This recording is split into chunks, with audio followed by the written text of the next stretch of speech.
Muy bien. Bueno, buenos días para todos. Hoy es el último teórico que tenemos, la última clase teórica de psicología cognitiva. Se termina la cursada. El martes que viene es la última. El martes que viene es la evaluación parcial. Bien, creo que ya les han. A ver, un segundo. Creo que ya han conversado en las clases prácticas sobre las características que tiene la evaluación parcial, ya todos saben cómo es. ¿Sí? Bueno, no, por las dudas, igualmente lo voy a comentar acá, así queda grabado. La evaluación parcial son 60 preguntas de multiple choice. ¿Sí? O sea, 60 preguntas de elección múltiple.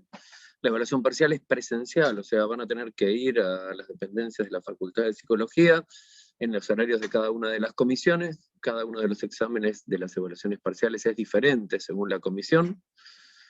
Esas 60 preguntas son extraídas al azar, digamos, de un banco de preguntas que nosotros tenemos, y van a tener 60 minutos para resolverlas. 1 minuto por pregunta. En los exámenes finales tomamos 90 preguntas, en 90 minutos y sobra, digo, no va a haber un problema de tiempo. Ya hemos recibido reclamos, antes de hacerlo ya están reclamando pensando que no van a tener tiempo, que no van a poder. Digo, sí, llevamos muchísimo tiempo haciendo este tipo de evaluaciones, y está todo claramente, digo, son muchos años, inclusive los años de pandemia nos permitieron tener estadísticas muchísimo más precisas, inclusive el tiempo promedio por respuesta. Así que no se preocupen, el tiempo les va a sobrar, no va a haber ninguna clase de inconveniente con el tiempo para poder responderlo. Se va a poder rendir, digo, el día del examen, ustedes van a ir al aula que está asignada para cada una de las comisiones, y van a poder rendirlo en papel o a través de un dispositivo electrónico, ¿sí? Por el psicocampus. O sea, ustedes se pueden conectar con un celular o con una computadora o con no sé, una tablet, con cualquier dispositivo electrónico. Suponemos o no nos han asegurado que va a haber internet disponible ese día en el aula que nos toque. Y con eso lo que van a hacer es, pueden responder a través del psicocampus. En el psicocampus va a estar funcionando como si fuera en papel.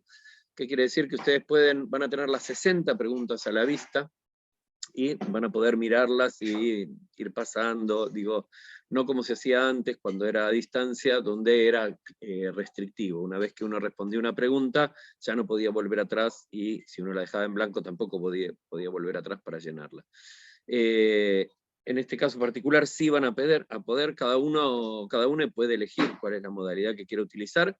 Si eligen la modalidad, digamos, electrónica o a través del psicocampus, una vez que terminan ya tienen la calificación, ya saben cómo les fue, la corrección es automática. Si lo hacen en papel, van a tener que esperar 24 horas aproximadamente a que el docente a cargo de la comisión pueda corregirlos y pueda de alguna manera publicar las notas o pasarle las calificaciones. La evaluación parcial contiene preguntas.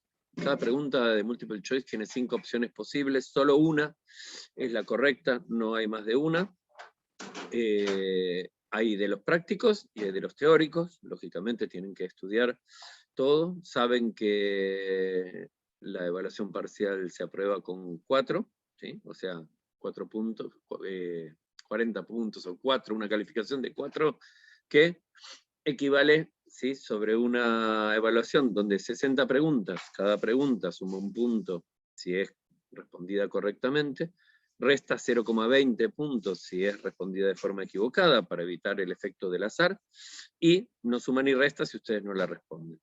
Para poder aprobar el examen, ¿sí? O la evaluación globalizadora, tienen que obtener básicamente 24 puntos sobre los 60 posibles que van a tener, ¿sí? 6 por 4, 24, es una cuenta sencilla, equivale al 40% de la evaluación, ¿sí? Tienen que tomar en cuenta de que si responden 24 preguntas de manera correcta, pero responden, no sé, 2 de manera incorrecta, no les va a alcanzar, ¿sí? Y menos de 24 puntos no se redondea, o sea, un 3,99 sigue siendo desaprobado. Con el tema de promocionar, la asignatura es diferente, ¿sí? O sea, tienen que aprobar más del 75%, ¿sí? A ver, equivale casi a 6 por 8, 48, a ver, espera un segundo que voy a hacer la cuenta. sería 60 por... 47 creo que dijeron. Por punto 75, ya les digo. Sí, son con 46 puntos ya promocionan, porque es más del 75%, que sería un 750. 751 es equivalente a 8, ahí sí se redondea y la asignatura se consideraría promocionada. Promocionada quiere decir, digo, porque no tenemos un régimen promocional en el PTD, sino que en realidad ustedes, si promocionan la asignatura, una vez que tienen aprobadas las correlativas previas, que para psicología cognitiva es neuropsicología, lo que tienen que hacer es inscribirse al examen final, van al examen final, pero en vez de rendir, lo que hacen es, tienen un coloquio con alguno de los docentes, con alguno de los profesores, en este caso el doctor Vivas o yo, sobre qué es una conversación. El coloquio es una conversación de carácter informal, donde conversamos con aquellos, con los estudiantes que, perdón, un segundo.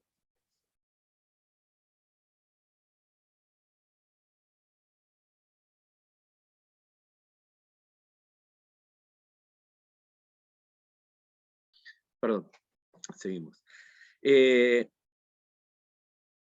¿Dónde está? Este coloquio es, en realidad la calificación que a ustedes les queda es la calificación que obtuvieron, ¿sí?, en la evaluación globalizadora o en su recuperatorio, ¿sí? O sea, la calificación que queda, si ustedes, por ejemplo, dan el examen y obtienen una calificación de 7 y quieren de alguna manera tratar de promocionar, se presentan al recuperatorio. Lógicamente la calificación que le queda es la última calificación que ustedes obtienen, ¿sí?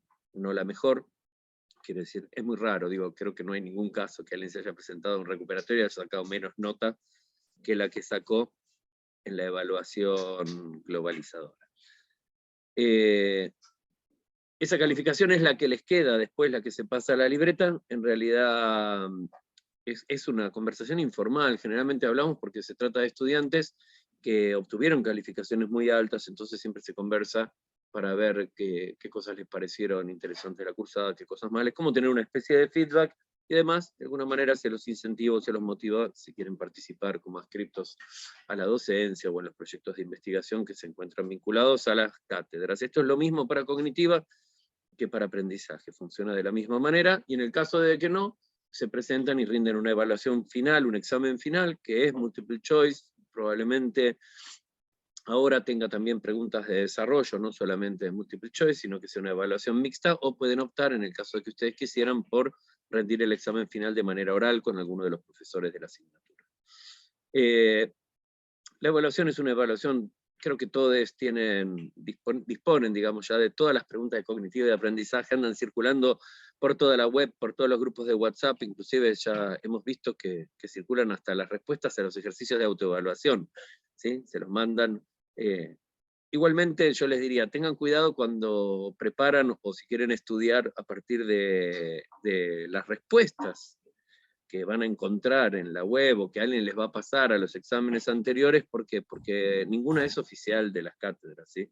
O sea, las respuestas están puestas por quien tomó fotos del examen o por quien de alguna manera las filtró, y no se puede asegurar que sean correctas. Además, no sé, si digo, estudiar cuáles son las respuestas correctas a partir de preguntas resulta un poco más difícil. Las evaluaciones de elección múltiple no son evaluaciones que utilizan la memoria, ¿sí? Imagínense lo difícil que es aprender de memoria una respuesta correcta, sino que es mucho más fácil entender. Cuando uno comprende un tema es muy fácil poder discriminar cuáles son las respuestas correctas y cuáles son las respuestas que no tienen absolutamente ninguna relación. Digo, los distractores son bastante generales. Hacer las evaluaciones a través del psicocampus nos permitió determinar cuál es la eficiencia del índice de discriminación de cada una de las preguntas, o sea, cuáles son las preguntas que permiten discriminar entre quién sabe y quién no sabe. Está bastante depurado, funciona bastante bien, no es una evaluación que esté hecha para perjudicar a nadie, sino que sencillamente evalúa la disponibilidad de conocimientos mínimos, que sería el objetivo de estas asignaturas, ¿sí? Particularmente. Bien, entonces, les queda para esta evaluación, que va a tener esas características. ¿Quieren hacerme alguna pregunta con respecto a las características de la evaluación o alguna cuestión formal? ¿No? ¿Quedó claro? ¿Sí? Bien. Dice que de emparejamiento no va a haber. ¿Cómo? De emparejamiento. Sí. No. Todas las preguntas son todas iguales. Son todas preguntas de multiple choice, de respuesta de opción múltiple. Es una pregunta y hay 5 opciones posibles y ustedes tienen que seleccionar cuál creen que es la correcta. ¿Sí? Claro, porque viste que a veces hay verdadero o falso, o hay de esas de emparejamiento que vos tenías que elegir una de las opciones que terminaba la frase. No, en nuestra asignatura, en la evaluación no. No está hecha. Son todas de elección múltiple y son todas con 5 opciones y solo una opción es la correcta, no hay más de una. Perfecto. Gracias. Igualmente ustedes van a estar realizándola en presencia del docente o de la docente en un aula de la facultad, o sea que cualquier duda la van a poder preguntar o la van a poder despejar. Digo, para mí es mucho más fácil hacerlo de manera con un dispositivo electrónico y además tendrían la nota al instante. Recuerden que si la hacen en papel van a tener que esperar que la corrijan, ¿sí? Y lo que tenemos es que estamos como muy apretados por los tiempos, porque tiene que pasar al menos una semana entre la evaluación parcial y su recuperatorio. Los recuperatorios no tienen que ser, tienen que terminar antes de determinada fecha que nos impone un calendario académico, porque si no, no se pueden asentar en división alumnos. Digo, es como toda una... Ustedes saben que tenemos un régimen de la enseñanza que fue hecho cuando cursábamos de manera anual. Entonces se establecía que no podía haber evaluaciones del mismo año, del mismo cuatrimestre, en la misma semana. Entonces imaginen que hay 4 materias del primer cuatrimestre de tercero, y que entonces 4 semanas antes de finalizar la cursada ya se tiene que empezar a evaluar.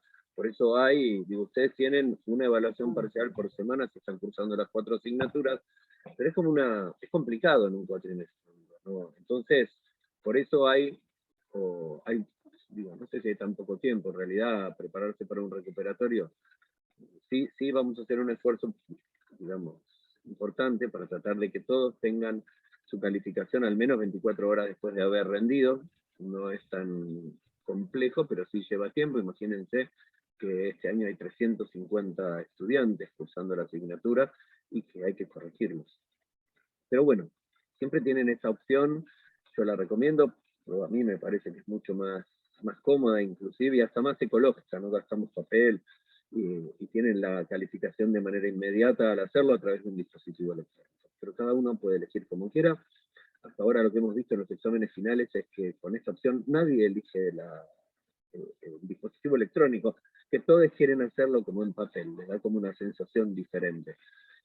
Pero bueno, es una elección personal, se respeta y pueden elegir cualquiera de las dos. Bien. ¿Qué es lo que van, o lo que decíamos recién? ¿Cuáles son los contenidos? Son todos los contenidos que ustedes vieron. Si uno mira el PTD de la asignatura, ¿sí? El recuperatorio es el martes 5. Bien. Si uno ve el PTD, ustedes tienen 14 unidades o 14 temas diferentes, ¿sí? De prácticos, de introducción a la psicología cognitiva. Profe, disculpe, se lo escucha bajo, más bajo, mucho más bajo que hace un rato.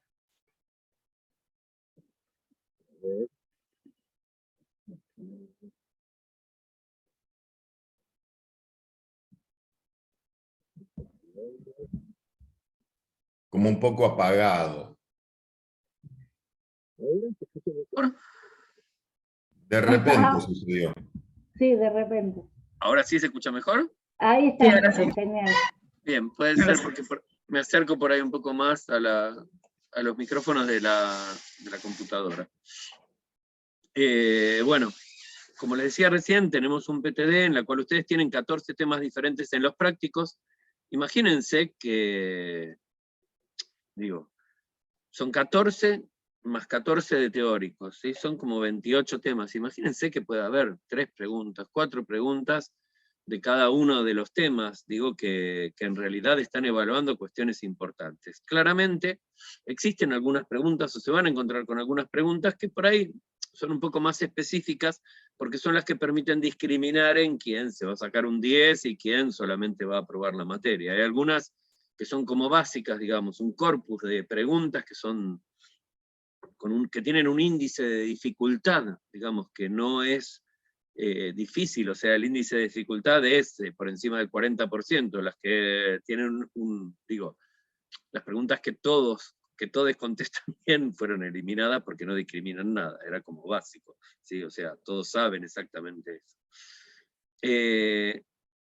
Sí tenemos, como decíamos recién, el tema de la introducción a la psicología cognitiva, donde vimos lo de Rivière, que también lo vimos en los teóricos, donde se habló del paradigma de procesamiento de la información. Después tenemos representaciones mentales, percepción, funcionamiento ejecutivo, atención, inhibición, memoria de trabajo, memoria semántica, memoria implícita, normas de atributos semánticos. Tuvieron los trabajos de campo. Sobre los trabajos de campo no hay preguntas específicas, por ahí sí alguna que está vinculado al tema, pero eso. Después vimos lenguaje, toma de decisiones, resolución de problemas, creatividad, autorregulación. El de Kahneman de los dos sistemas, ¿sí?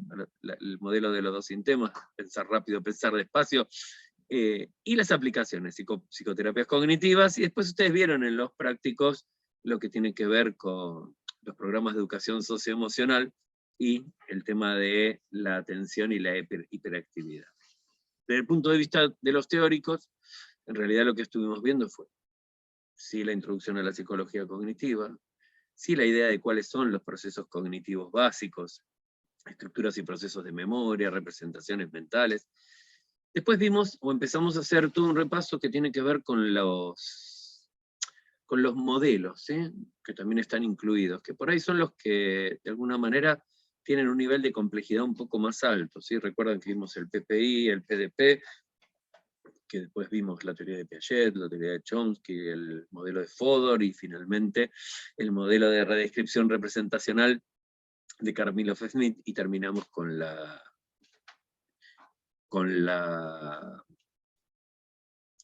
aplicaciones en el tema de las psicoterapias cognitivas.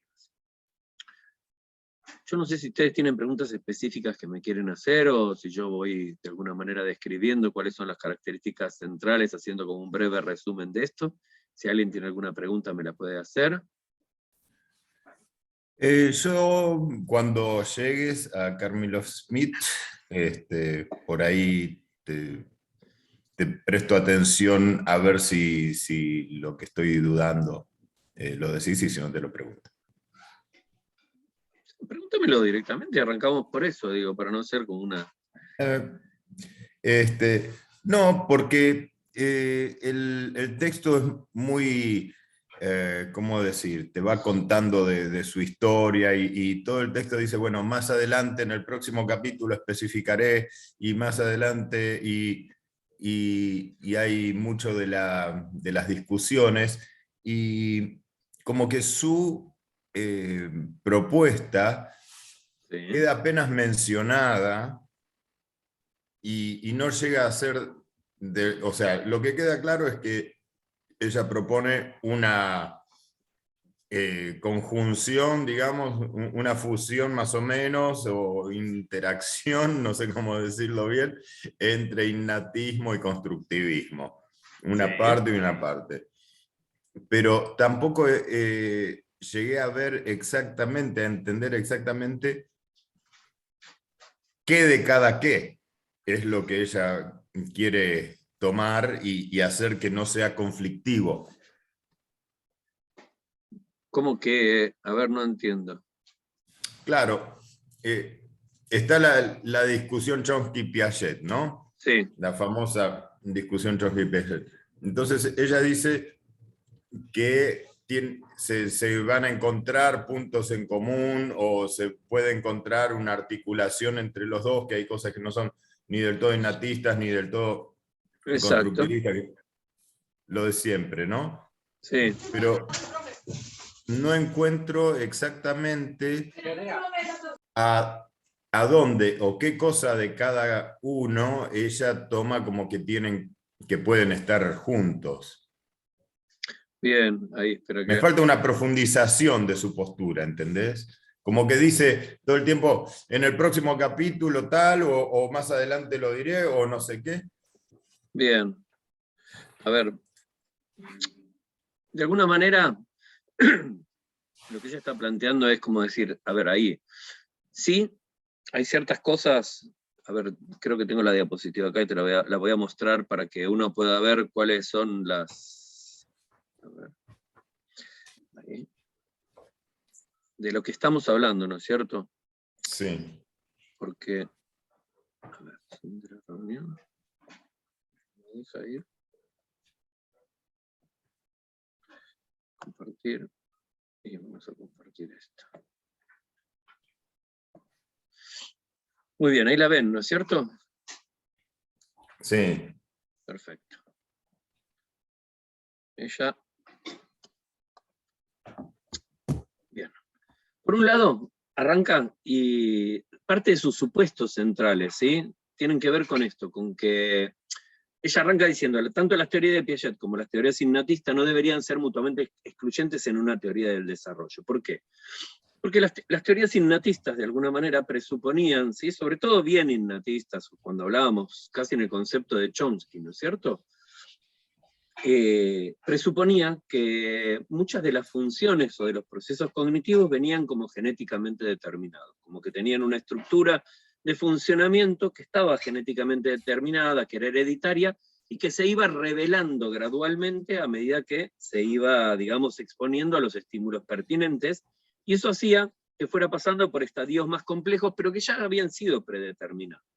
Por el otro lado, la teoría piagetiana, a ver, recordemos también que el conductismo, y ella de alguna manera asemeja en algún punto al conductismo con la teoría de Piaget, asumían que no había nada genéticamente determinado. O sea, como que estas estructuras de conocimiento, o estas características, o de alguna manera propiedades, ¿sí? Horizontales, o sistemas horizontales o verticales, como plantea después Fodor, no estaban genéticamente determinadas, sino que, digo, para el punto de vista conductista, en realidad todos estos procesos cognitivos se producen o se generan o se instalan a partir del aprendizaje. Hay como una transferencia de estructuras de la naturaleza o del medio hacia el ser humano, hacia el sistema. O sea, ¿qué quiere decir?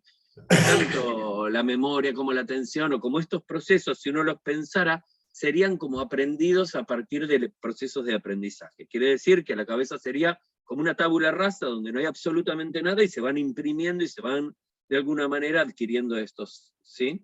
Pero siempre dijimos que Piaget no era lo mismo que el conductismo. Exacto. ¿Por qué? Es una simplificación que está poniendo ella. No, de alguna manera ella está pensando en cuanto a teoría de desarrollo, qué es lo que hay al inicio. Entonces, para Piaget al inicio no hay, digamos, formas de conocimiento. Hay sencillamente, y básicamente él dice, elementos que son los que luego, a partir de la interacción o de la acción, van a permitir la construcción. Entonces, ese desarrollo, que para el conductismo es claramente aprendizaje, para Piaget es un proceso de construcción genuina a partir de una interacción entre algunas características que son comunes a todos los seres vivos, porque él dice básicamente que cuando nacemos, los seres humanos, tenemos 5 sentidos que son los que nos permiten conectarnos, o sea que tenemos mecanismos de contacto con el medio exterior, que tenemos en el caso particular de los seres humanos, 2 reflejos que son los que nos permiten inicialmente tener una interacción, o sea, son como los mecanismos de interacción entre lo que nos devuelve la percepción, que son los sentidos, los 5 sentidos, que son el reflejo de succión y el de prensión. O sea, uno nace con la posibilidad de agarrar cosas, y como son reflejos que no son cerrados, sino que son abiertos para él, tienden a agarrar cosas solamente en el sentido de agarrar, solamente tienen una utilidad funcional, y el de succión, que es una manera de conocer o de también obtener propiedades de los objetos. Y a su vez, toma, ¿sí?, de una teoría evolucionista, que es el modelo epigenético de Waddington, la idea de que existen 2 invariantes funcionales, que son la organización y la adaptación. La organización es como una tendencia que tienen todos los sistemas sí, vivos, llamémoslo así, o biológicos, a organizar la información que ingresa, ¿sí?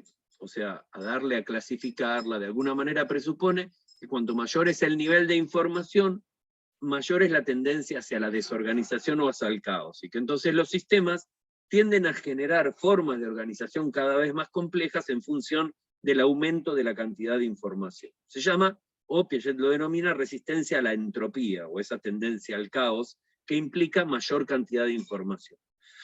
Y la adaptación es mantener un equilibrio entre, ¿sí?, las estructuras, o la capacidad, o estos sistemas de organización, ¿sí?, y el ambiente. Entonces, a partir de estos elementos que prácticamente, digo, no hay ninguna forma de conocimiento genéticamente determinada ni hereditaria, no hay nada, sin embargo, para Piaget, estos mecanismos representan de alguna manera la génesis de formas de organización que se van a ir construyendo gradualmente. Entonces, al principio, no hay nada.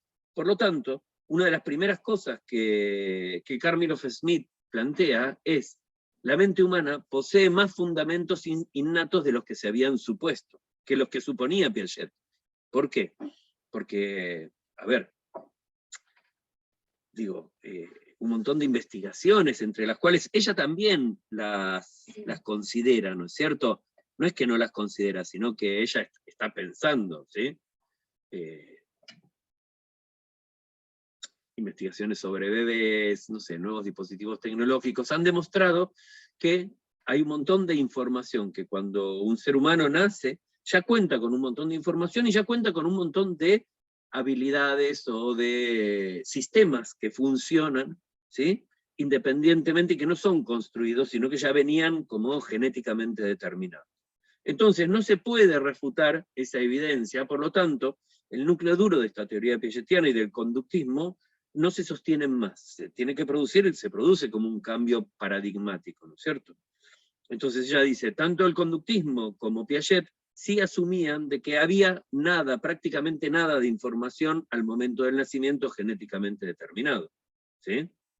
Esa es una de las ideas que va a plantear ella. Por el otro lado dice, tampoco es, como decía el innatismo, ya que observamos que existen determinadas características que no aparecen hasta determinados momentos del desarrollo, ¿sí?, de los seres humanos, y que por lo tanto uno puede presuponer que no sé si estaban tan genéticamente determinados. Lo novedoso que ella va a decir es que, a ver, ¿por qué? Otra de las cosas que vemos en esto es que el desarrollo implica un proceso que más allá de la modularidad, ¿sí?, mientras que sostiene que para Fodor el desarrollo no existe. ¿Por qué? Porque Fodor planteaba la existencia de sistemas de entrada que ya venían genéticamente determinados, y un sistema central del cual poco se sabe, porque para Fodor no se puede estudiar científicamente. Esta es como la primera ley del pesimismo fodoriano, que presuponía entonces que tampoco sabemos muy bien cómo viene. Sin embargo, todos los sistemas de entrada ya están genéticamente determinados, están asociados a una estructura neural fija. ¿Qué quiere decir? Que van cambiando. ¿Por qué? Porque hay un proceso de maduración, llamamos, y no de desarrollo, del sistema nervioso central, que hace, de alguna manera, que ciertas habilidades vayan como madurando. O sea, era como que ya están genéticamente determinadas y van apareciendo producto de un proceso madurativo, pero no hay una interacción, ¿sí?, con el medio, no hay un proceso claro de desarrollo y aprendizaje en los términos que está proponiendo, que proponía Karmilov. Entonces ella dice, sí, es cierto, hay un montón de módulos o de habilidades que ya se pueden observar al momento de nacer, y eso es innegable, por lo cual ni el conductismo ni la teoría piagetiana se sostienen. Sin embargo, para ella existen algunos de esos módulos que no están tan genéticamente determinados, o que no tienen una marca tan determinada ya al momento de nacer, sino que se van modularizando ciertas tendencias del sistema en función de la interacción con el medio. Esa es su tesis fundamental a la que va a llegar después. Ella va a decir una diferenciación entre módulos predeterminados y un proceso de modularización como producto del desarrollo. Lo que hace es agregar una nueva característica o una diferencia con el modelo cerrado de la modularidad de la mente. Por eso su libro se llama Más allá de la modularidad. Es como que está diciendo, a ver, no todo es tan modular como propone Fodor. De alguna manera ella utiliza básicamente el tema del lenguaje para poder explicar. Entonces, varios de esos conceptos a los que ella va a arribar, o a los que vos te hacías referencia, tienen que ver con esto. O sea, postula que la mente se modulariza a medida que avanza el desarrollo. Acepta predisposiciones innatas y específicas de dominio que restringen datos de entrada. O sea, ciertos datos van a ser procesados por ciertas partes del cerebro y van a ser procesadas de una manera predeterminada y ya preestablecida. Ahora otras no. O sea, lo que ella va a proponer básicamente tiene que ver con el lenguaje. El lenguaje va a, de alguna manera, va a ser algo que va a generar una forma diferente, ¿sí? Que es lo que postulan muchos. Inclusive Fodor escribió un libro que se llama El lenguaje del pensamiento, donde se habla que la adquisición del lenguaje representa una manera diferente de procesar información, que es la idea que ella va a tomar como básica de la idea de una redescripción representacional. O sea, representaciones que eran solo sensoriales, como por ejemplo, y muchas veces hablamos de esto de la milanesa, donde yo sé el olor a milanesa y tengo una representación olfativa, visual, gustativa, de todos los sentidos. La milanesa va a adquirir, gracias a la adquisición del lenguaje, una nueva forma de representación. Una nueva forma de representación abstracta que utiliza algo que es el lenguaje, ¿no es cierto?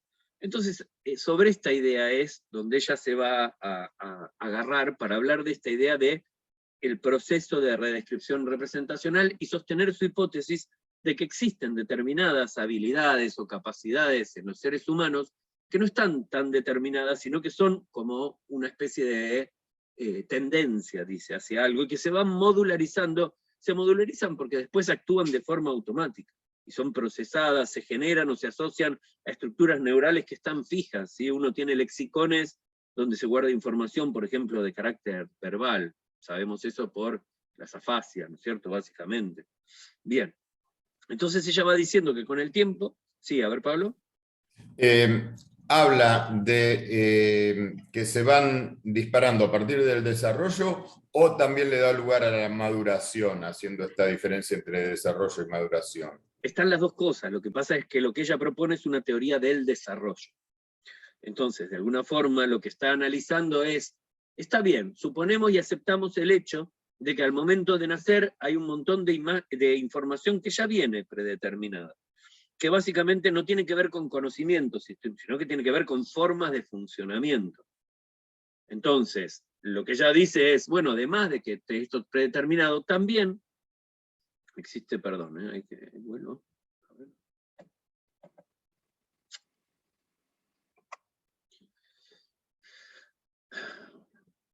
Ahí está. Bien. No. Ahora sí. Bien. De una predeterminación, ¿no es cierto? A ver, perdona. Me confunde esto. Lo que ella dice es como que hay algo más. Esta es la idea, ¿no es cierto? De que sí existe una teoría del desarrollo que tiene que ver, o sea, que no solamente hay un innatismo, digo, tan marcado, sino que la interacción con el medio produce algún cambio. Lo cual también es coherente con estos modelos epigenéticos. Digo, cuando uno lee Biología y Conocimiento de Piaget, uno encuentra cuál es la propuesta biológica o la idea sobre la cual Piaget se toma posición para poder proponer esta teoría. Y es una teoría que se llama como la tercera vía entre Darwin y Lamarck. Entonces Waddington lo que proponía era como la idea de un paisaje epigenético que no estaba totalmente definido, ¿no? ¿No es cierto? Es un poco como la idea esta de la fenocopia, como que nacemos con ciertas predisposiciones genéticamente determinadas, pero esas predisposiciones siguen caminos diferentes o que se diferencian, digo, no radicalmente, sino dentro de los límites posibles que permite una herencia genética, pero que son diferentes en cada uno y que tienen una relación particular con la interacción con experiencias ambientales que son únicas. Entonces, como se ha demostrado en casos con gemelos homocigotos, que genéticamente son idénticos, pero que han sido, digamos, expuestos a ambientes y experiencias diferentes, vemos que desarrollan diferencias. Esa misma idea es la que postula, ¿sí? Que pueden verse, esa misma idea desarrollan por ahí características de personalidad diferentes, o sea, empieza a mostrar que no hay un determinismo genético tan claro como se presuponía en algún momento. Por eso siempre hablamos y siempre decimos que en términos actuales la idea de la psicología en cuanto tiene que ver con el origen, con el desarrollo, con todas estas cosas, implica una interacción, ¿sí? Un punto de interacción entre una característica genéticamente determinada y un entorno, y que ambos tienen una influencia decisiva sobre el producto final. Por eso decimos que el comportamiento o la forma que tenemos, por ejemplo, la personalidad, resulta una expresión fenotípica particular de cierta predisposición genética que se ha activado en función de determinados estímulos ambientales. ¿No es cierto? Es como decir, a ver, aquellas personas que tienen un oncogen dentro de su herencia genética, tienen la posibilidad de que ese gen se despierte y desarrollar un cáncer. Ahora, no todos tenemos eso. Hay personas que, no sé, consumen muchísimas grasas o fuman toda su vida y nunca desarrollan un cáncer. ¿Por qué? Porque no había predisposición genética. Y hay personas que tienen una predisposición genética en los cuales no se activa ese tipo de cuestiones. ¿Por qué? Porque no se exponen a los disparadores ambientales que generarían eso. Entonces, esta misma idea que vemos por ahí con tanta claridad cuando hablamos de estos temas, pasaría para ella, ¿sí? Con respecto al desarrollo cognitivo. O sea, habría habilidades, ¿sí? En las cuales existe una predisposición, pero que, digo, a ver, también acá es donde entra, necesariamente se van a desarrollar y necesariamente van a ir. Ahora, estas redescripciones representacionales o esta adquisición del lenguaje de alguna manera se va a dar en todos los seres humanos, ¿sí? Y para ella va a tener una serie de particularidades que son comunes. Uno podría pararse en el lugar del abogado del diablo y decir, bueno, pero ¿por qué esto del lenguaje no estaría también genéticamente determinado? Ahí es donde empieza a de alguna manera participar la idea de el procesamiento semántico de la información, donde el lenguaje básicamente tiene que ver con significados, ¿sí? Y no con procesos sintácticos que serían los que sí estarían genéticamente determinados. Entonces, los procesos semánticos toman significados de alguna manera y los representan de otra manera particular, que es lo que, de alguna forma, Kármilov le adjudica, ¿no es cierto?, a estos sistemas. ¿Sí? ¿Te resulta o no?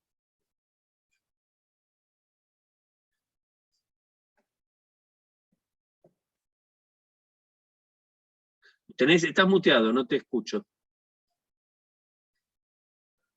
No, que me pasó que porque colgué me quedé sin hacer una autoevaluación, no sé si era esa, o sea, estoy como pensando cuáles serían, cómo serían las preguntas acerca de este texto, de esta unidad, y a ver, ¿entendés? Como que a veces entre preguntas y distractores unos conceptos así me pueden llegar a sacar, ¿no? Y no pude hacer la autoevaluación.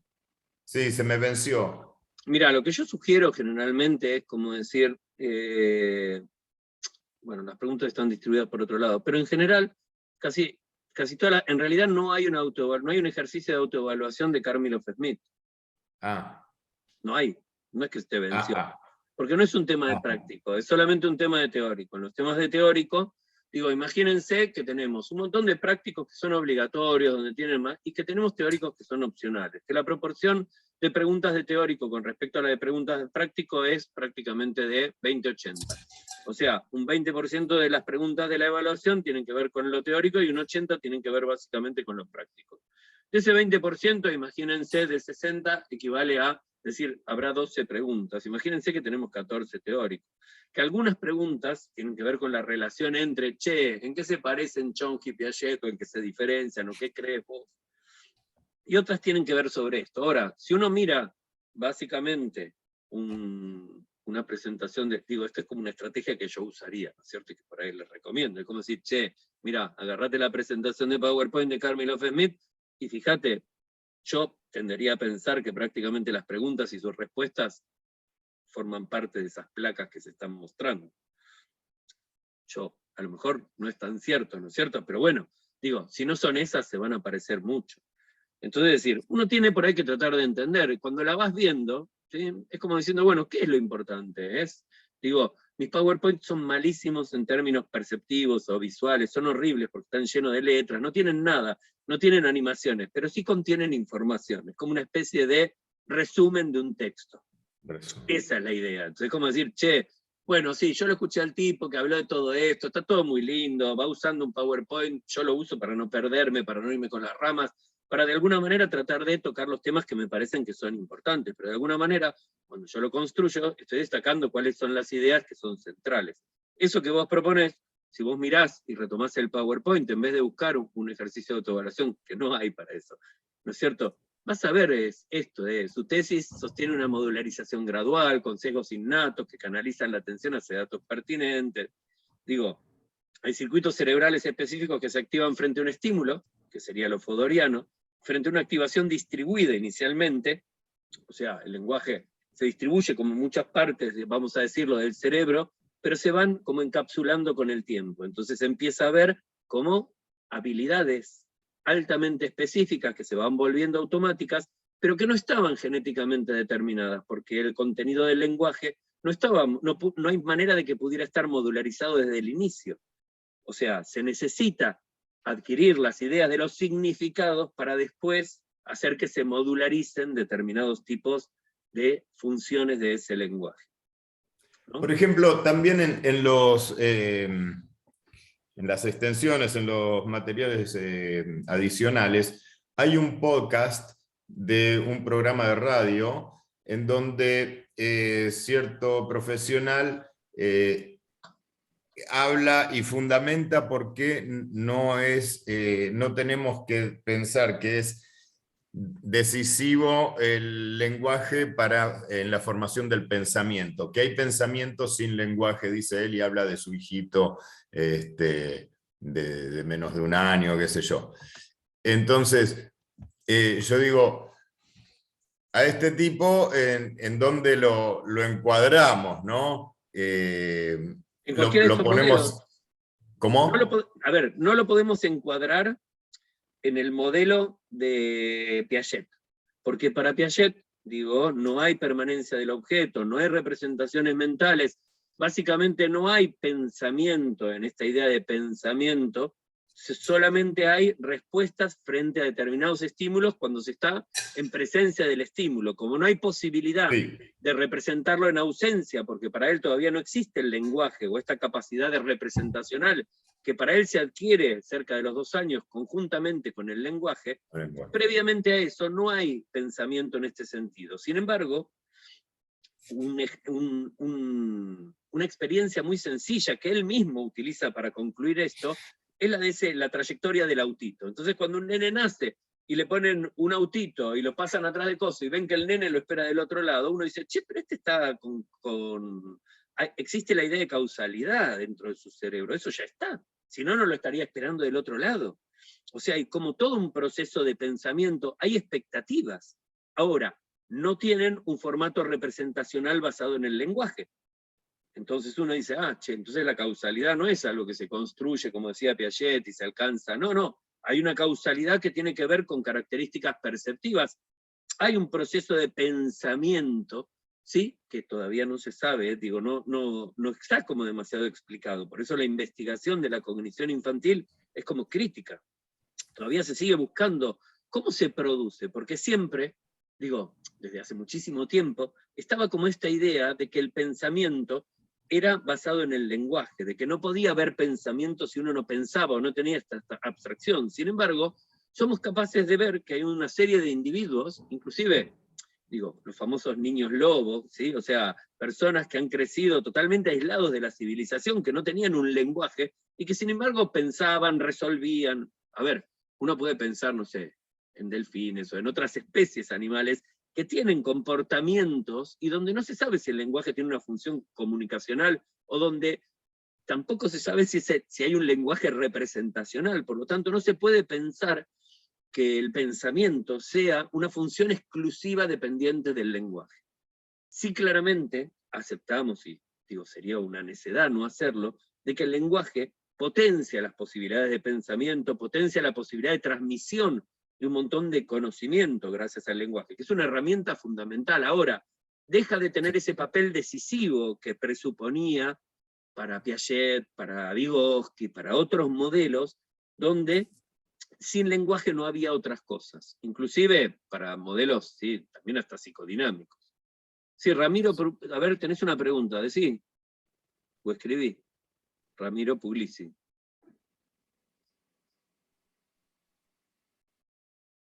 ¿No? Está escribiendo. ¿Está escribiendo? Bien, no lo veo, perdón, porque al estar presentando... En relación a la semana 6 y 7, memoria implícita y explícita. Sí. Ahora está escribiendo más.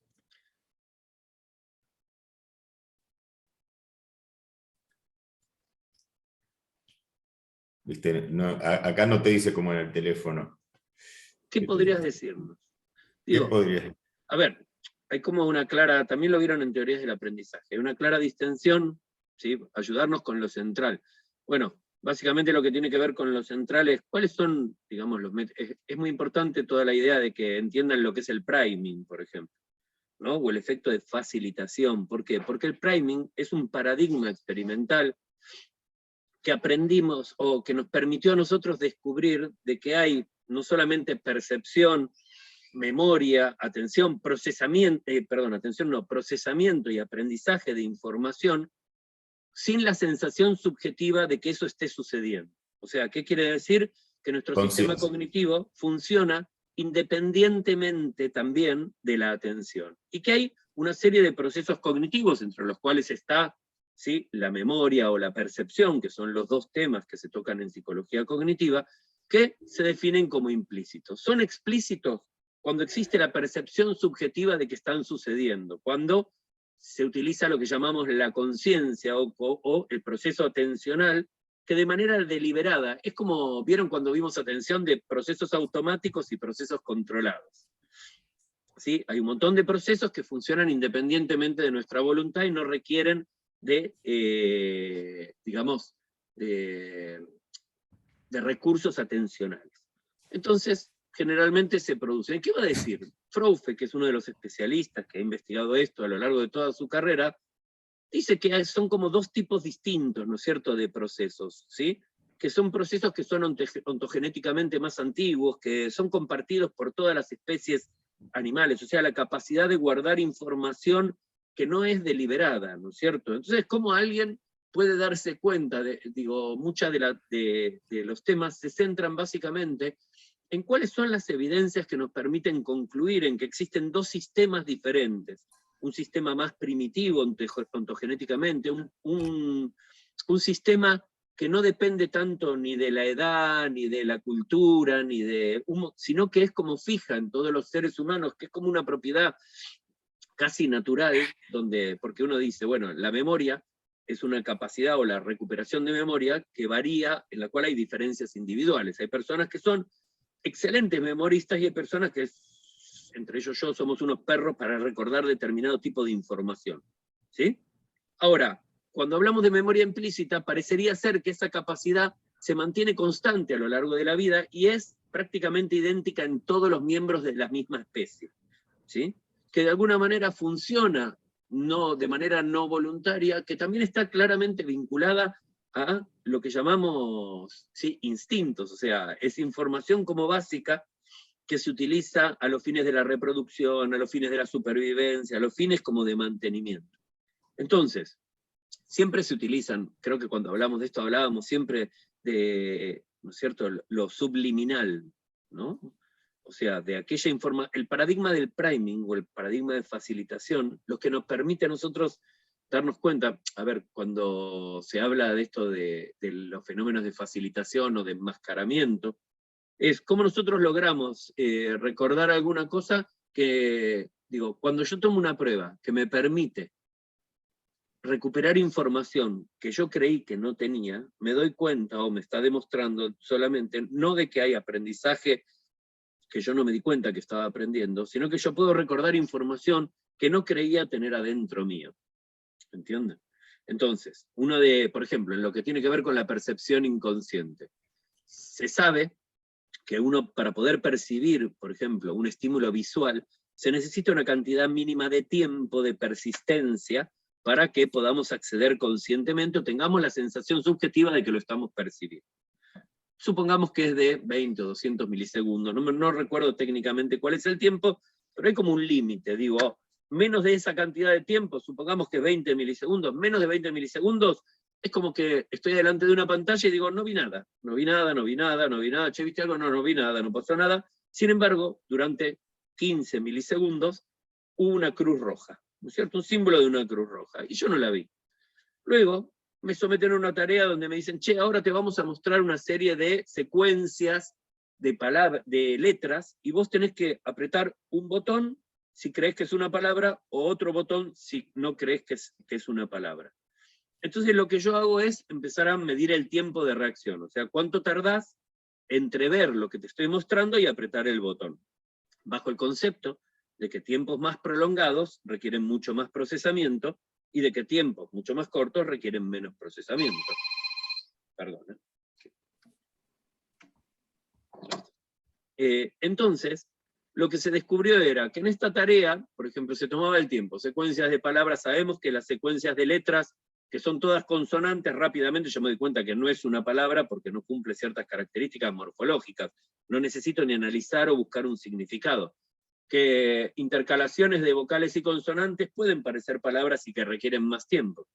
Que palabras más cortas requieren menos tiempo que palabras más largas, y que palabras familiares, ¿qué quiere decir? Que uno pronuncia o se activan con mucha más frecuencia, se reconocen mucho más rápido que no. Entonces, para hacer estas pruebas se utilizan unas tablas donde ya está determinado la frecuencia y la familiaridad y la dificultad de recordar palabras, y todo eso se equilibra experimentalmente. Lo que descubrimos es que cuando yo ponía, por ejemplo, supongamos que casa, no, o sea que edificio y doctor tienen la misma frecuencia y la misma familiaridad. Sin embargo, cuando yo le había mostrado antes una cruz roja que esa persona no había visto, empiezo a observar que todas las palabras que estaban vinculadas a una cruz roja, como médico, hospital, salud, ambulancia, ¿sí? O hasta la misma palabra cruz roja, se reconocían muchísimo más rápido. Entonces, esto me daba la pauta experimentalmente de que evidentemente esos estímulos habían sido preactivados anteriormente, lo cual me está demostrando de que existe una percepción inconsciente, o sea, de que hay ciertas cosas de las cuales yo no tengo. Y, a ver, el inconsciente se utiliza implícito en vez de implícito en vez de inconsciente para diferenciarlo de la utilización de los modelos y las teorías psicodinámicas. O sea, en este sentido no tiene nada que ver con los procesos inconscientes que se plantean los modelos psicodinámicos, sino que se refiere sencillamente a, es explícito porque me doy cuenta que pasa, y es implícito porque no me doy cuenta perceptivamente de que está sucediendo. ¿Entienden esa diferencia? Entonces, no es como muy complicado. Hay como ciertas características de los sistemas explícitos. Clave es, dice Ramiro Pus, clave es, una clave, digo, la diferencia. Sí, claramente, que digo, estoy yendo a las cosas que son como importantes.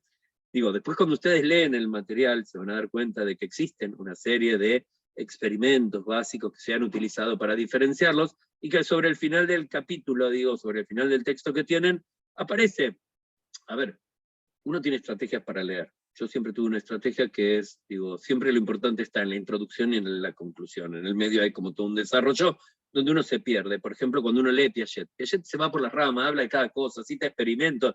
Digo, yo a veces ya ni leo lo del medio, digo, es una barbaridad lo que estoy diciendo, pero es como una estrategia que uno tiene. Luego de que leí todo el texto, y quiero enterarme de qué es lo importante, como decía Pablo, che, ¿qué es lo importante de Kármilov? Y bueno, leo la introducción donde me está contando a dónde va a querer llegar, y me leo la conclusión para ver a dónde llegó, y siempre en la conclusión uno tiende a, bueno, al final describimos. Entonces, la diferencia la vas a encontrar sobre el final de ese capítulo, claramente, digo, está destacada. Es más, creo que el texto que ustedes tienen, o el que subieron los estudiantes de impresiones, está hasta subrayado, creo, por alguien, no sé por quién.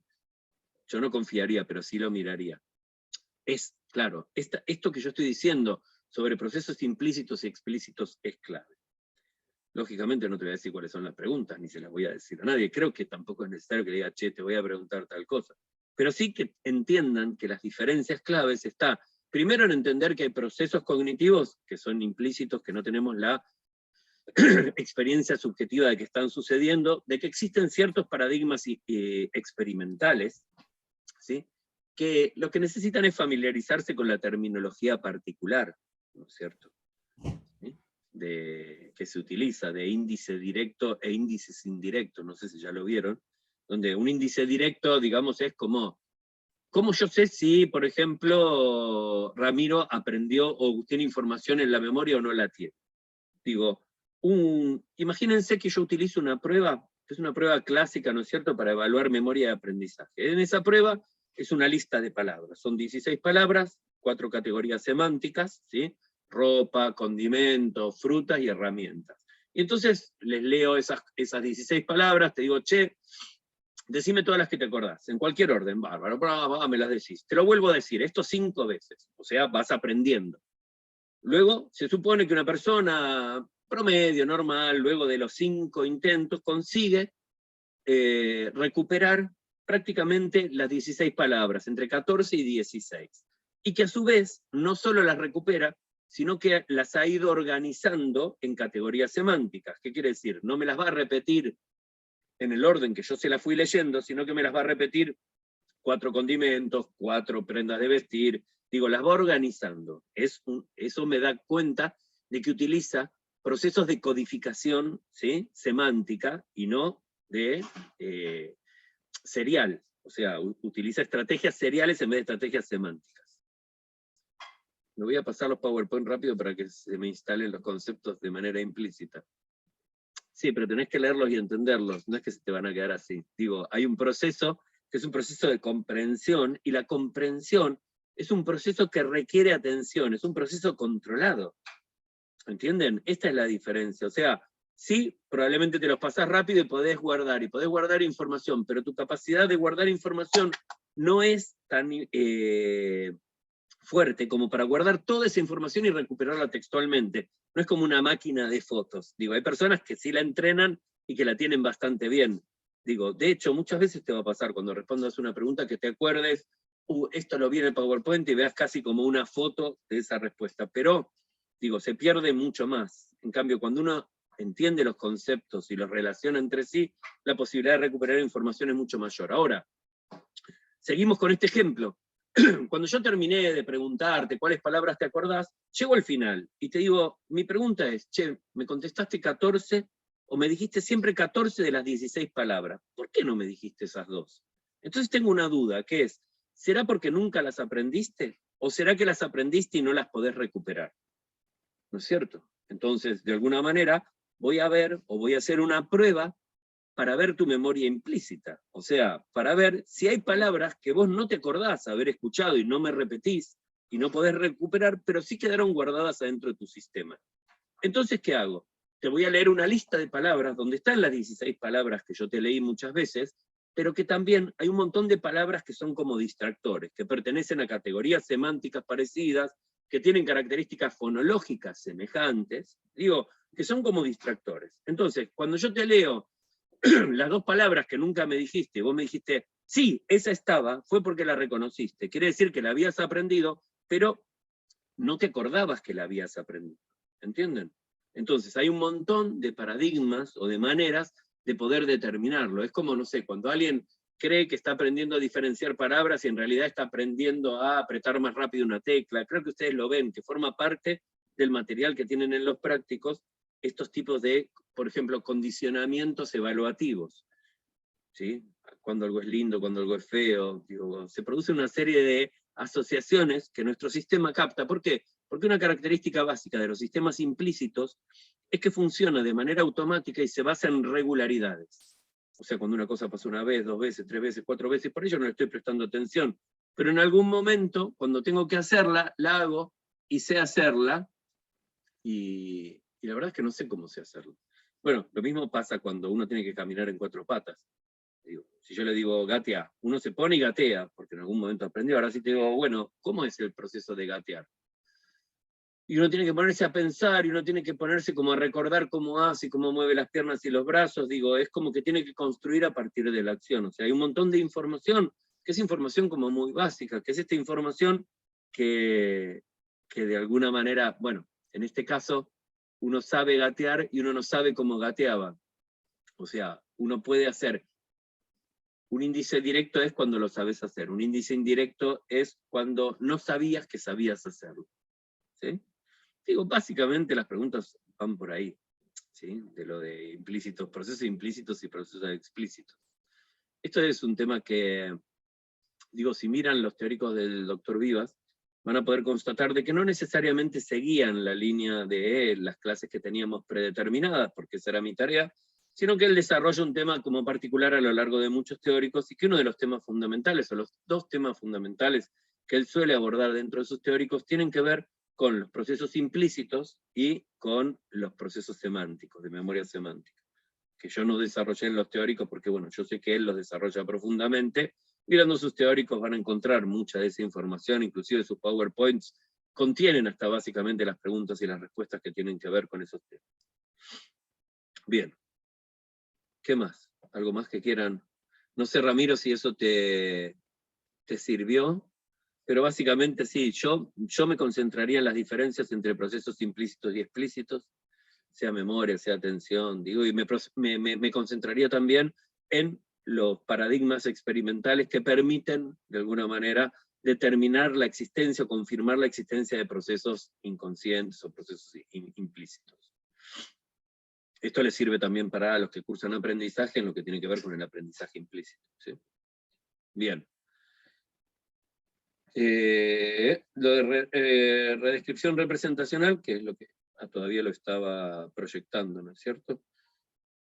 Creo que lo vieron, no sé si les queda alguna duda sobre eso, pero ¿cuál es la diferencia entre dominio y cuál es módulo, por ejemplo, para Karmilov-Smith? ¿Sí? Bien. ¿Qué es un dominio? ¿Qué es un módulo? Entonces va a decir, el desarrollo de dominio específico, pero no necesariamente implica modularidad. ¿Sí? O sea, se va adquiriendo, pero no.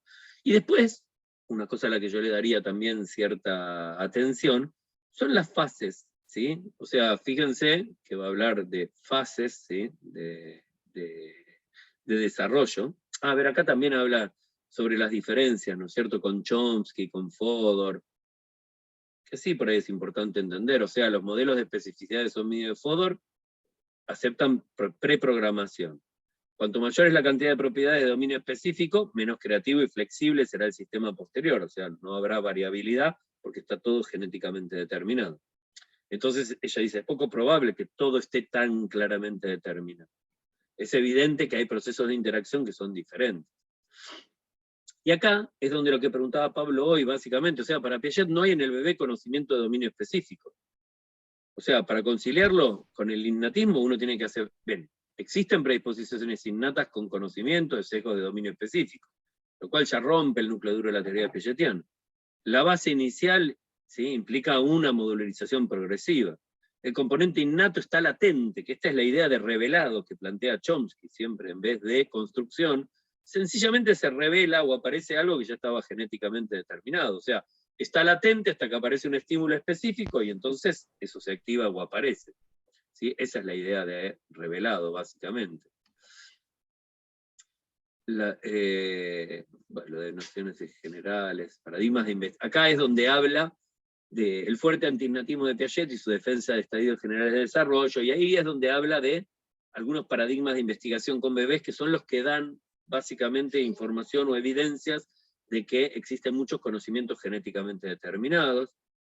Habla de la redescripción representacional, ¿sí? Y en esto uno va a ver que hay 3 fases, que yo trataría de recordarlas, ¿sí?, que tienen que ver con la maestría conductual, con los datos internos sobre los externos, y donde estas cosas se concilian, y 4 niveles de representación.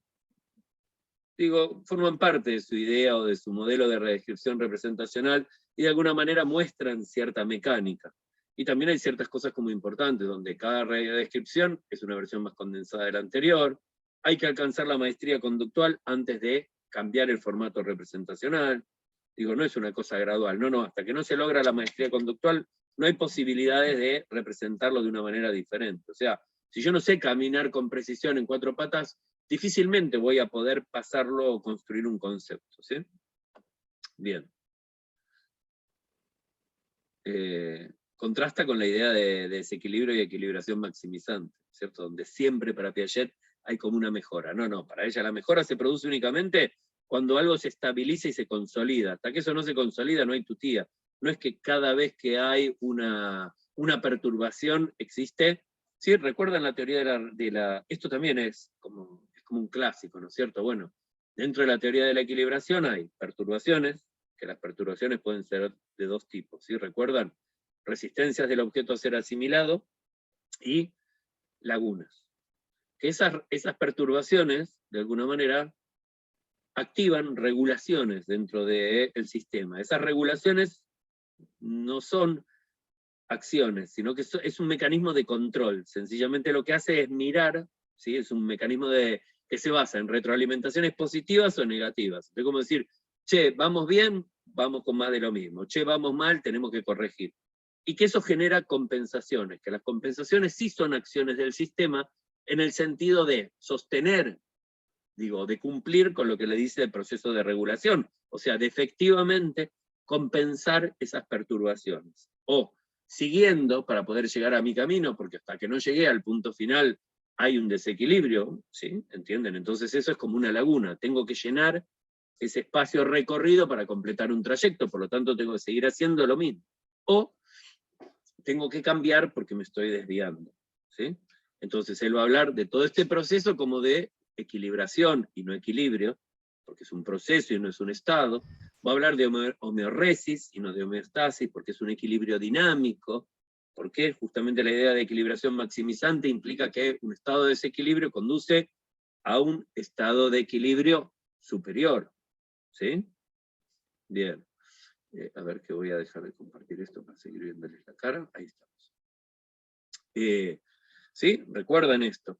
Recuerden también que, por ejemplo, Chomsky habla de, ¿sí? un modelo claramente determinado, donde habla de una gramática universal que está genéticamente determinada, que esa gramática universal, en contacto con estímulos lingüísticos pertinentes, se va como consolidando en una gramática particular, que es el dominio particular de una lengua, que básicamente lo que está genéticamente determinado se llaman estructuras profundas del lenguaje, que tienen características sintácticas, básicamente, ¿sí? Y que procesan sintácticamente, vienen preprogramadas para procesar sintácticamente información, independientemente de su significado, decía él, ¿sí?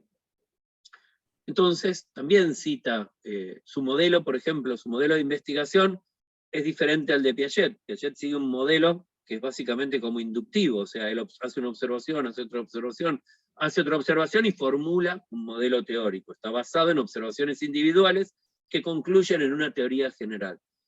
Chomsky dice, esto no se puede hacer, porque yo no podría observar un niño todo el tiempo para ver cómo va cambiando su lenguaje. ¿Por qué? Porque además hay ciertas cosas, acuña dos términos muy interesantes, que son la competencia y la actuación. O sea, una cosa es lo que yo podría hacer y otra cosa es lo que hago.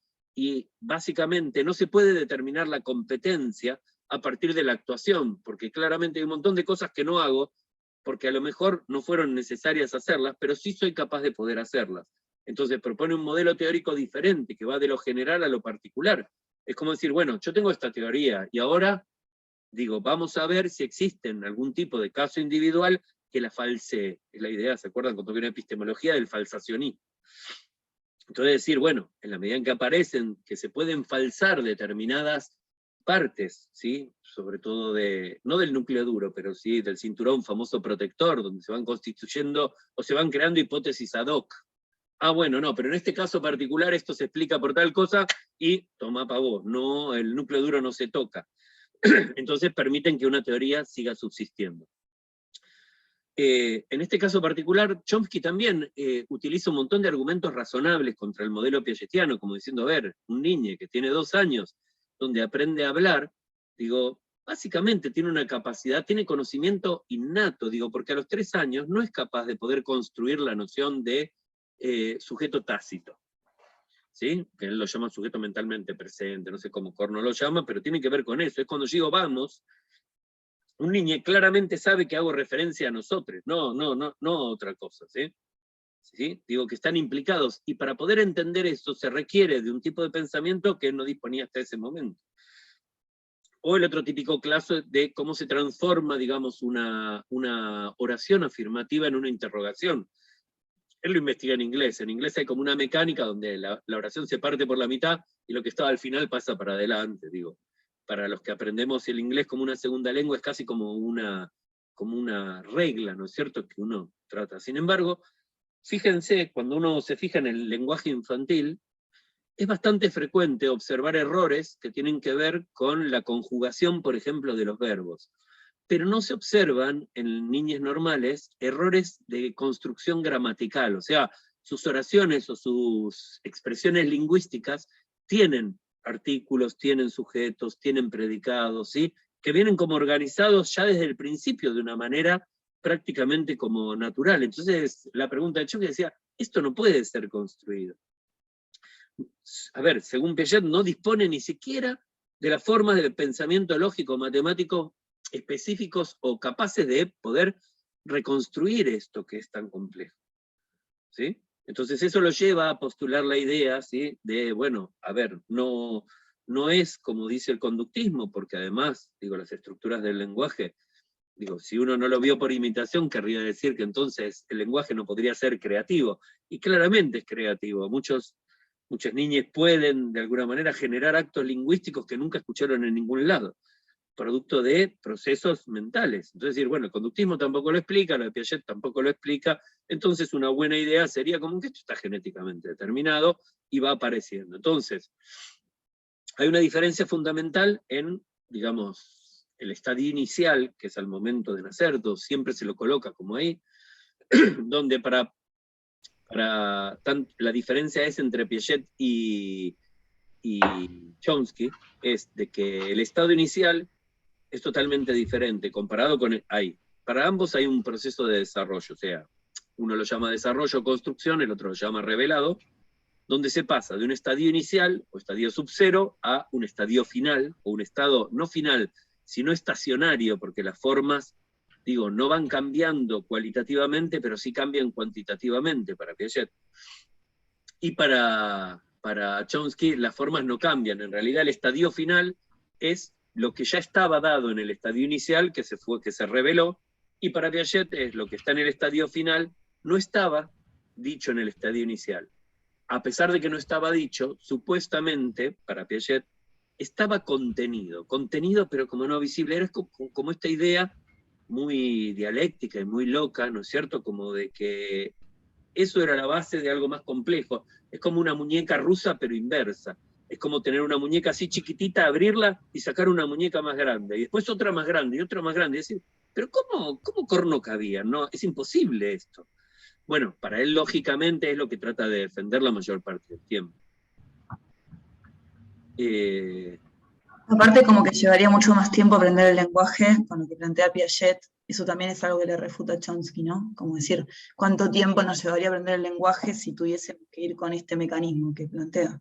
Claro, si a partir, digo, de golpe los niños arrancan a hablar y en muy poco tiempo son capaces de comunicarse, de construir, digo, hay unas fases de, digamos, de aparición del lenguaje, ¿sí? Además el lenguaje nos enseña, digo, basta estar en contacto con estímulos lingüísticos para que todos aprendamos a hablar, ¿sí? Y todos lo hacemos aunque no nos enseñen, a diferencia de la escritura, ¿sí? O sea, leer y escribir, si a alguien no te lo enseñan, podés no aprenderlo, por eso existen los analfabetos. Ahora, hablar, todos hablamos, a menos que tengamos un problema, un déficit, digamos, de algún tipo, alguna parte de carácter del aparato fonador, o de, no sé, o de expresión del lenguaje. Hay un montón de trastornos que tienen una base fisiológica, la mayor parte de ellos, que tienen influencia sobre el desarrollo o la aparición del lenguaje. Ahora, en condiciones normales, todos, más o menos, a los 2 años salimos hablando, ¿no? Y además utilizamos el lenguaje de una manera semejante, nos comunicamos, y de alguna manera, como decía Karmilov Smith, empezamos a redescribir ciertas cosas o ciertos conocimientos en otro formato de representación. Un montón de cosas que sabíamos hacer se representan a través del lenguaje. ¿Se acuerdan lo que decía Vygotsky, ¿no es cierto?, sobre cómo se aprendía, cuál era el papel del lenguaje? Él decía una idea de que se aprendía 2 veces, ¿sí?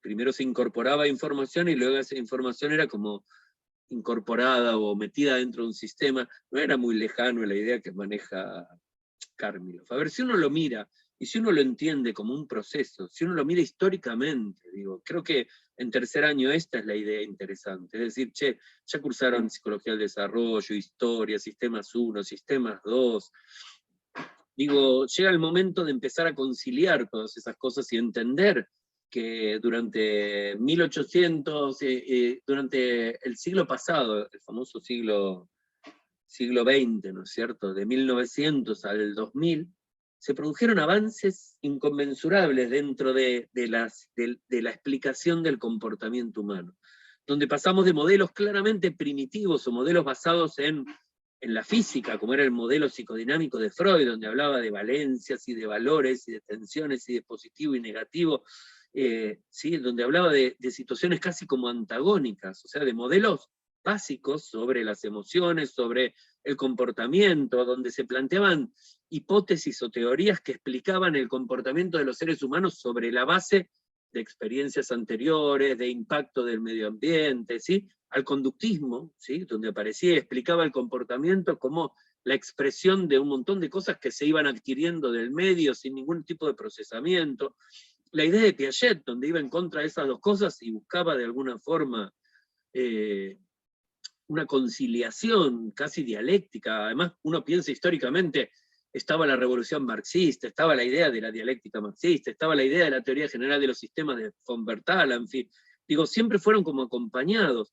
Cuando aparece la psicología cognitiva, bueno, viene acompañada también de esta postulación de Chomsky sobre el innatismo, de la idea o las evidencias que demostraban que el comportamiento era impredecible en función de esas teorías existentes, de que el funcionamiento del cerebro se asemejaba al funcionamiento, digo, eléctrico, de que aparecían las computadoras, digo, de que la información se almacenaba como producto de cambios físico-químicos adentro de un sistema nervioso central. Digo, las teorías sobre el comportamiento humano han ido, de alguna manera, acompañando los avances tecnológicos a lo largo del siglo pasado, y han explotado a principios de este siglo. Como yo les decía, recuerden que lo que nosotros vemos sobre funciones ejecutivas, y que para nosotros representa básicamente un componente central del comportamiento humano que permite explicar la planificación, la organización, la toma de decisiones, la flexibilidad, la fluidez, un montón de cosas que tienen que ver sobre esta capacidad predictiva. No se estudiaban de esa manera, o sea, si ustedes lo vieron en neuro y también lo vieron en cognitiva, es un término que aparece con Luria, como este ejecutivo director de orquesta, o con Baddeley, cuando propone la idea de una memoria de trabajo, working memory, donde hay un ejecutivo central, donde se empieza a hablar de eso, pero las funciones ejecutivas son del siglo XXI. Digo, no se hablaba de nada de todo eso. A ver, tiene 20 años. Digo, imagínense que la gente que se formó, digo, de mi generación, o sea, que cursamos del 86 al 90, al 91, al 92, al 93, eso no existía. Ni siquiera se hablaba de eso, ni siquiera había formación, yo no recibí ninguna formación, ni siquiera sobre la idea de la psicología cognitiva. Entonces piensen, no solo que cambió tan rápidamente, sino que está cambiando rápidamente. Que la psicología dejó de ser una ciencia que trata sobre la patología o sobre la enfermedad, que dejó de ser una técnica para curar problemas emocionales o del comportamiento, y es una ciencia básica como la física que trata de explicar y predecir el comportamiento de la gente, que hoy se habla de ciencias del comportamiento, que hoy ya la psicología, el término psicología queda como chico para hablar de ciencias del comportamiento, que hay personas que están estudiando a través de nuestras respuestas, digo, la tecnología produjo eso, yo ya no necesito preguntarle a la gente me cuenta lo que hace, y a partir de contarme lo que hace, estadísticamente busco, de esto se tratan los programas de inteligencia artificial, en realidad son algoritmos matemáticos que van buscando regularidades, casi la memoria implícita, ¿no es cierto?, los procesos implícitos, y van mirando, mira, esto pasa más veces que esto en estas condiciones, bueno, y nos va permitiendo de alguna manera encontrar regularidades. Todavía no nos permite explicar por qué pasa, pero sí nos permite, como que uno va juntando evidencias de ciertas cosas que pasan, y luego trata de construir teorías que puedan explicar estos fenómenos que estamos observando, ¿sí? O sea, es como que hay una serie de observaciones, es como inductivo decir, a ver, están pasando estas cosas. ¿Y cómo lo explico? Las teorías que tengo para explicar el funcionamiento, es como decir, bueno, ¿Y por qué elegimos tales cosas? Entonces, de alguna manera, todas las perspectivas conductistas o asociacionistas empiezan a cobrar valor. Ah, bueno, pero somos re estúpidos nosotros, ¿por qué? Porque nos aparece una propaganda todos los días ahí, y cuando vamos al supermercado pedimos esa. Y después pensamos y decimos, ¿por qué pedí esa? Si yo nunca la probé ni nada. No, yo quiero pan Fargo, no quiero ningún otro, no me gusta. Digo, mentira, hay otros que ni los probé, sencillamente, ¿por qué? Porque hay ciertas regularidades. Digo, aprender que hay procesos implícitos me permite influenciar o influir en la gente sin que crean, sin que se den cuenta que estoy influenciando, creyendo que les hago un favor.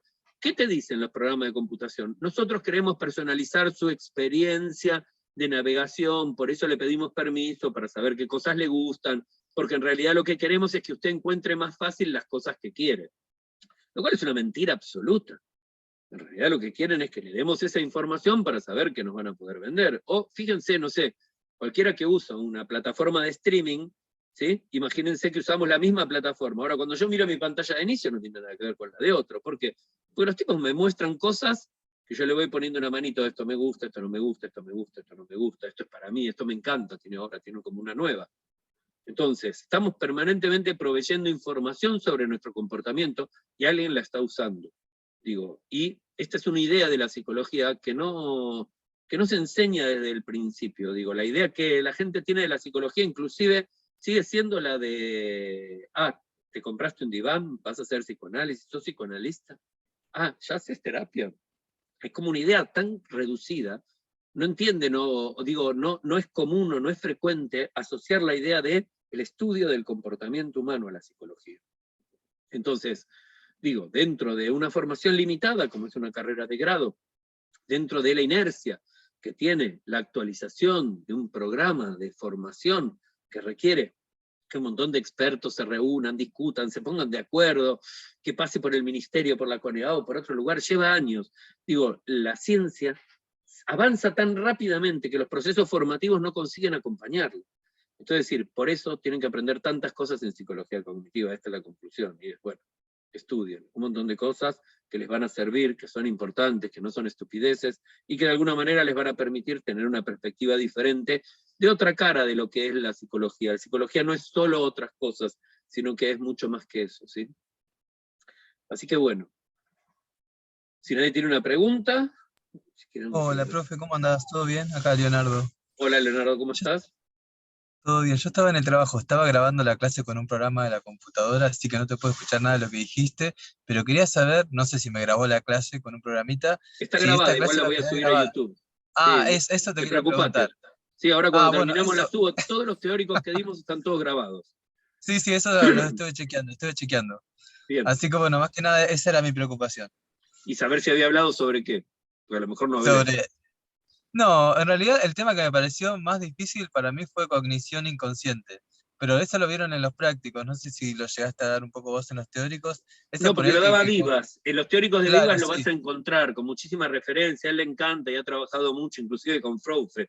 Por eso yo no lo daba, porque él hizo hincapié muchas veces sobre eso y también se vio en los prácticos, sí hablamos, porque también Ramiro preguntó sobre eso, y sí hablamos, si mirás después la grabación del teórico vas a ver de cuáles son los aspectos que a mí me parece que son más importantes o sobre cuáles deberían concentrarse con miras a una evaluación globalizadora. Perfecto. De los temas de los prácticos, digamos, ese fue el que encontré un poco más de dificultad para entenderlo, pero bueno, voy a rever otra vez el video del práctico, que ya lo vi, pero lo voy a rever otra vez. Y en relación a los teóricos, ya me imagino que habrás dicho dónde tenemos que focalizar. Esa parte obviamente me la perdí, pero si queda grabada después lo miro. Está grabado, sí, básicamente también tienen todos los PowerPoints que ustedes pueden bajar, que como yo les decía recién, son como mis especies de apuntes, o sea, es como una especie de resumen que hago yo. Digo, como las preguntas no las hago todas yo, sino que, a ver, las de los teóricos hago algunas y otras las hace el doctor Viva. Digo, yo pregunto lo que a mí me parece que voy a preguntar y pregunto lo que enseñé y de las cosas que hablé, no les voy a preguntar algo de lo que no hablamos. Perfecto. Digo, como una lógica, un proceso de evaluación es, quédense tranquilos, no les vamos a preguntar cosas que no enseñamos. Digo, bárbaro. Todo lo que les va a preguntar en el examen son cosas que vieron en los prácticos o en los teóricos. Son cosas que inclusive hasta, digo, a ver, son asignaturas que parece que son como complicadas, porque en psicología cognitiva no solo vemos un montón de nuevos procesos que no vieron en otro lado, o los vemos con mucho más detalle de lo que los vieron en otras asignaturas, sino que además recreamos, revisitamos teorías que pasaron tal vez por alto o que miraron muy rápidamente a lo largo de su cursada, y les prestamos un poco más de atención a los procesos de desarrollo, ¿sí? O a los procesos, digamos, de modelos teóricos que han ido evolucionando con el tiempo y que hoy en día también nos permiten posicionarnos teóricamente con respecto a lo que es el comportamiento, lo que es la cognición, lo que es la psicología, ¿sí? Perfecto, perfecto. Muchas gracias, profesor. No, por favor, bueno, y... ¿Profe, se escucha? Una consulta administrativa, a ver, sí, dale, Eileen. No, hola. Hola. Yo soy de filosofía y Sí. los tiempos de filosofía son medios extraños a nivel burocrático administrativo. Sí. Y cuando terminaron lo que fue, se supone que terminaron mi trámite de inscripción en la materia, o por lo menos cuando la pasaron al área de psicología ya había empezado el cuatrimestre y demás, por lo Sí. que desde psicología me permitieron ingresar igual. Lo Sí. que la verdad me olvidé de consultar era si en psicología llegaron realmente bien todos mis papeles. No tengo Más la que menor nada idea. preguntando no, más que nada saber si de última rindo el examen y después cualquier cosa, si hay algún inconveniente, se puede llegar a subsanar después, algo por el estilo. Siempre se resuelve. Ok. Normalmente tenemos estudiantes que cursan otras carreras y que toman cognitivo o aprendizaje como optativa, como opcional, porque hay otros planes que lo permiten. Es normal para nosotros y es normal toda la burocratización que decís hace años que existe. Sí Ok. sabemos que cursaste, sí sabemos que estás inscripta en una comisión, sí sabemos que rendiste tu evaluación parcial y sí, tu trámite se realiza en un acta aparte. Quédate tranquila que generalmente está bien. Ante cualquier duda, hablas con tu ayudante y si no, me escribís. Tenés mi correo electrónico Ok. y me avisás y lo resolvemos. Bueno, muchas gracias. No, de nada. Bien. Bueno. ¿Profe, Muchísimas se escucha? gracias. A ver, Ramiro, sí. Sí. ¿Qué tal, profe? Te quería hacer una pregunta de nuevo, llevándote a la semana 6 y 7, que fueron las que por lo menos a mí más me costaron. Sobre el fenómeno de priming, que yo lo entiendo como un facilitador. Sí. Y La quería Cruz saber Roja. si al mismo tiempo... Claro. Quería saber si al mismo tiempo es lo mismo que decir índice indirecto. No. A ver, el índice indirecto es la capacidad, un índice indirecto es la velocidad, el menor tiempo de reacción para reconocer una palabra, me da a mí, es un índice indirecto de que viste esa cruz roja y que algo produjo en tu sistema. Un índice directo sería, no, yo vi una cruz roja, ¿sí? O sea, directamente tenés conciencia. Ahora, yo asumo que esa cruz roja te facilitó, ¿por qué? Porque reconociste esa palabra mucho más rápido que otras. Y vos no te das cuenta, porque vos ni siquiera te das cuenta de que la reconociste más rápido hospital que no sé, que camión. ¿Entendés? Entonces, ese tiempo de reacción más reducido es un índice indirecto de que sí percibiste esa cruz roja. ¿Entendés? Ok. Sí. Bien. Gracias, profe. No, de nada. Bueno, se nos hizo el tiempo, les agradezco muchísimo por habernos acompañado, espero que les haya sido de utilidad, espero que les sirva, y que bueno, yo creo que hemos cumplido con el objetivo, que se llevan un montón de conocimientos o de dudas o de cosas básicas que forman parte de la psicología de hoy en día. Para mí es un placer dar clases e interactuar con ustedes, así que bueno, espero que les vaya muy bien. Decirles que no tengan miedo es casi una estupidez, claro que uno siente como temor y ansiedad y miedo frente a una evaluación, es como una cosa normal, pero quédense tranquilos que, nuestra intención ni la de nadie es desaprobar a nadie, ni tomarles cosas que no les enseñamos, y que cualquier dificultad que tienen o que cualquier cosa conocen y saben cómo encontrarnos y cómo ubicarnos. Así que bueno, muchísimas gracias y mucha suerte en su carrera. No, Gracias por la cursada, profe. No, por favor. Muchas gracias a ustedes por haberme acompañado en estos teóricos, ¿sí? Muchas gracias. Chau, Gracias, chau. hasta luego. Nos vemos.